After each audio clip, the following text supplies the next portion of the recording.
नमस्कार दोस्तों, द्वार अकेडमी में आप सभी का स्वागत है। मैं प्रदीप यादव।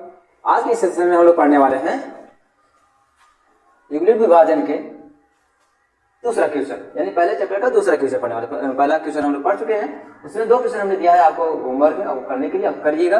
दूसरा क्वेश्चन हम लोग देख लेते हैं, इसको जरा ध्यान से देखिएगा। क्वेश्चन कह रहा है कि दर्शाइए कि कोई धनात्मक पूर्णांक कितनी प्रकार के होते हैं? दो। जैसे संख्या देखा, आप नंबर लाइन जानते हैं, 1 2 3 4, यानी +1 +2 +3 +4, -1 -2 -3 डैश एंड सो इंफिनिटी तक। ये भी कहा जाएगा इंफिनिटी। ये धनात्मक होता है और ये क्या होता है? ऋणात्मक होता है। तो आप समझ लीजिए कि ये सभी संख्याएं धनात्मक और ऋणात्मक, ये दोनों संख्या पूर्णांक के अंतर्गत आती है। तो यहाँ कह रहा है कोई धनात्मक पूर्णांक, यानी ऐसी संख्या जो धनात्मक हो लेकिन पूर्णांक संख्या हो। इसका तात्पर्य ये होता है कि हम 0 से इस तरफ ही चलेंगे, यही संख्या धनात्मक पूर्णांक का तात्पर्य समझ आया आपको? धनात्मक पूर्णांक विषम संख्या, ऐसी संख्या जो 2 से ना घटे। तो ये कह रहा है धनात्मक विषम पूर्णांक, यानी कि हम क्या ले सकते हैं? विषम संख्या कौन सी? 3 5 7 9 11, ये सब विषम संख्याएं होती हैं। ठीक है, तो धनात्मक पूर्णांक आप समझ गए, वह संख्या है जिसमें पूर्णांक संख्या, वह संख्या जिसमें धनात्मक और ऋणात्मक दोनों संख्या शामिल हो, उसे पूर्णांक कहते हैं। उस पूर्णांक को जो धनात्मक पक्ष है उसे धनात्मक पूर्णांक, जो ऋणात्मक पक्ष है उसको ऋणात्मक पूर्णांक कहते हैं। तो यहाँ केवल धनात्मक पूर्णांक की बात कर रहा है, ऋणात्मक पूर्णांक की बात नहीं कर रहा है। तो सवाल कह रहा है कि कोई धनात्मक विषम पूर्णांक 6³ + 1 6³ + 3 और 6³ + 5 के रूप का हो सकता है या नहीं हो सकता? अब इतना पहले समझिए, ये जो हम लिख देते हैं इसको समझ लेते हैं, फिर हम सवाल को सॉल्व करना शुरू करते हैं। 6³ पहले इतने भाग को देख लेते हैं, ये वाला भाग। 6 तो सम संख्या है, सम संख्या नहीं जो 2 से कट जाए। अगर 6 सम संख्या है तो इससे चाहे जिसका भी गुणा कर दो, सम विषम भाज्य अभाज्य। यदि सम संख्या में यदि किसी अन्य संख्या से गुणा कर दे, जो चाहे सम हो विषम हो भाज्य अभाज्य हो, तो जो प्राप्त संख्या होगा वो हमेशा सम ही होता है। तो 5 × 30। अब सम संख्या हमने विषम संख्या से भाग दिया, 5 अभाज्य संख्या भी है, तो ये हम कहते हैं कि सम संख्या में अभाज्य संख्या से गुणा कर दिया हमने। अब गुणा करने पे एक नई संख्या मिली हमको 30।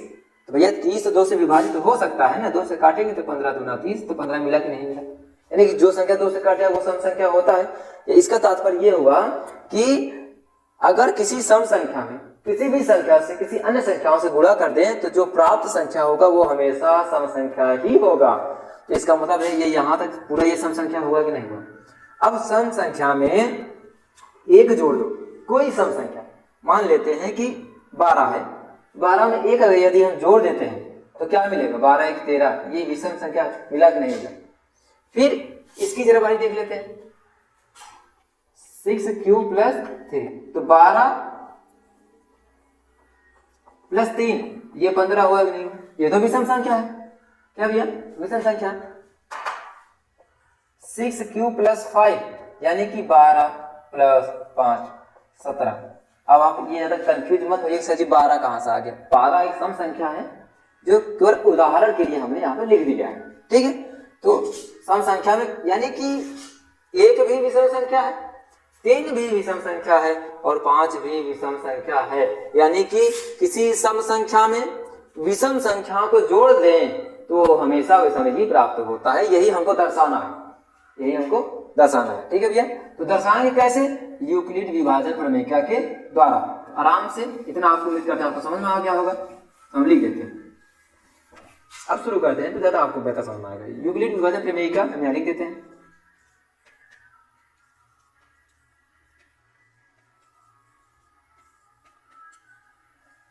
विभाजन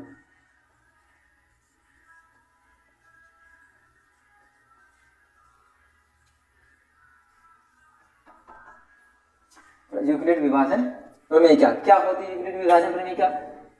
A = BQ + R, जहां R 0 से बड़ा या बराबर होगा और B से हमेशा छोटा होगा। ये कंडीशन हमेशा लिखा करिए आप, ये बहुत जरूरी है। ये R की सीमा है, बाउंड्री, आदमी एक बाउंड्री होती है कि उसके बाहर आप नहीं जा सकते हैं, तो R जो है इस बाउंड्री के बाहर नहीं जा सकता, यह इसकी एक लिमिट बता रहा है कि एक सीमा है। तो अब जरा ध्यान से देखना भैया कि BQ, जरा देखिए प्रश्न में क्या 6Q दिया हुआ है, तो यहाँ यूं कहें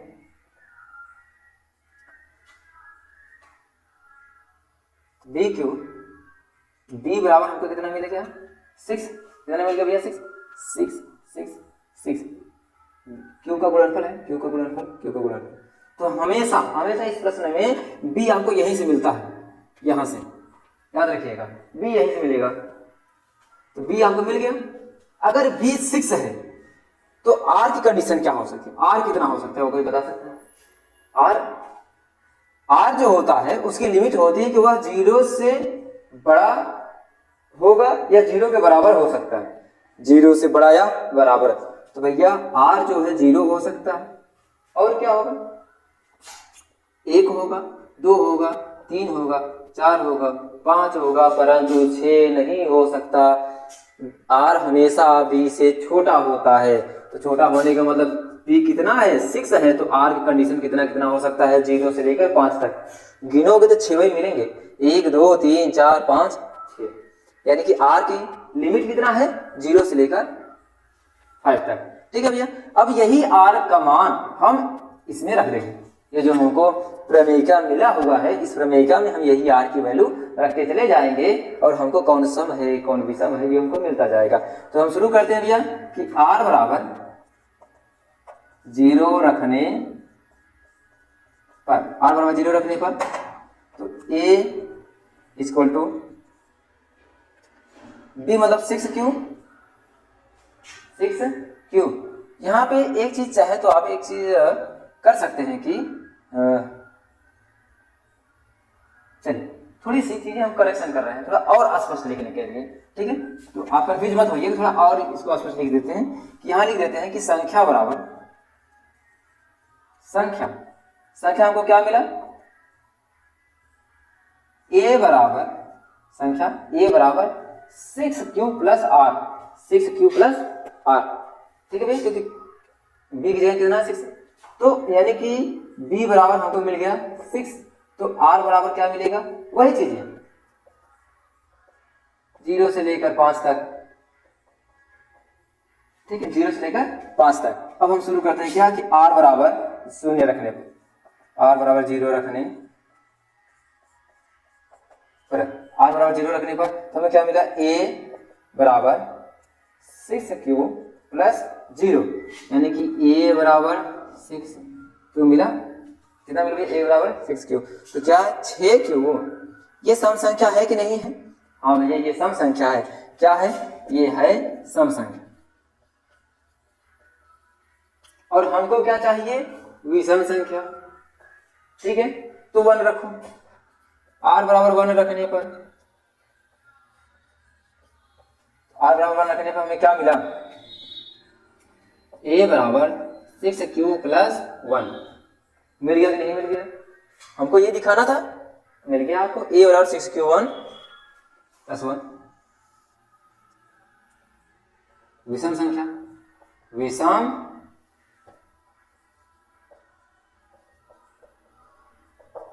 ठीक है भैया, इसको आगे देख लेते हैं। इधर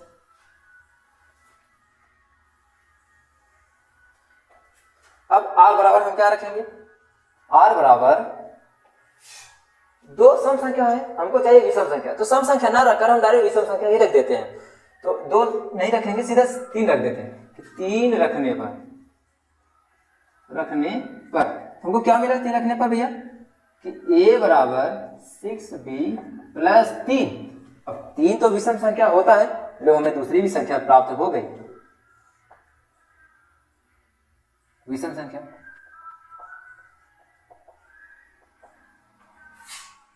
5 भी रखना है, लास्ट क्या हो यहाँ जरा देखें 5, तो R बराबर 5 रखने पर, तो R बराबर यदि हम 5 रखते हैं तो क्या मिला A बराबर 6Q प्लस 5। यानी कि हम सम संख्याओं को छोड़कर सीधा विषम विषम संख्याओं को रख दिया, क्योंकि हमको वही सिद्ध करना था।